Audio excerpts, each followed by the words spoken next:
പ്രതിസന്ധികൾ, അല്ലെങ്കിൽ ഒരാളെ പ്രിയപ്പെട്ടവർ മരിച്ചു വരുന്ന സാഹചര്യങ്ങൾ, ഇത്രയും സമ്മർദ്ദങ്ങൾ നമ്മൾ തലയിലേറ്റിക്കഴിഞ്ഞാൽ ഒരു ഡോക്ടർക്ക് ജീവിതത്തിൽ എത്ര ആയുസ് ഉണ്ടാവും?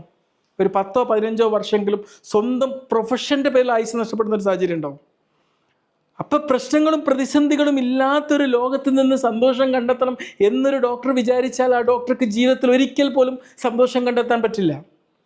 പക്ഷെ ഒരു മനുഷ്യൻ തൻ്റെ സന്തോഷം എന്ന് പറയുന്നത് അത് സ്വന്തം ഉള്ളിൽ ക്യാരി ചെയ്ത് കൊണ്ടുപോകേണ്ട ഒരു സംഭവമാണ്. പുറത്തെ സാഹചര്യം അതിനനുസരിച്ചാവണം എന്ന് പ്രതീക്ഷിക്കരുത്. നമ്മൾ ആ സന്തോഷവുമായിട്ട് പോകണം.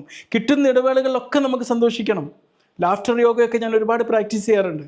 ചിലർ പറയും, എന്ത് ഡോക്ടർ നിങ്ങൾ ഇങ്ങനെ കോമാളിത്തരം കാണിച്ചുകൊണ്ടിരിക്കുന്നത്? കോമാളിത്തരമല്ല മനുഷ്യ ഇത്. ലാഫ്റ്റർ യോഗ എന്ന് പറഞ്ഞാൽ നല്ല മനുഷ്യനെ സന്തോഷിപ്പിക്കാനും സന്തോഷം കൊണ്ട് മനുഷ്യനെ ഹീൽ ചെയ്യാനും സഹായിക്കുന്ന ഏറ്റവും നല്ലൊരു ടൂളാണത്. ഒരു റീൽസ് ക്രിയേറ്റ് ചെയ്യുമ്പോൾ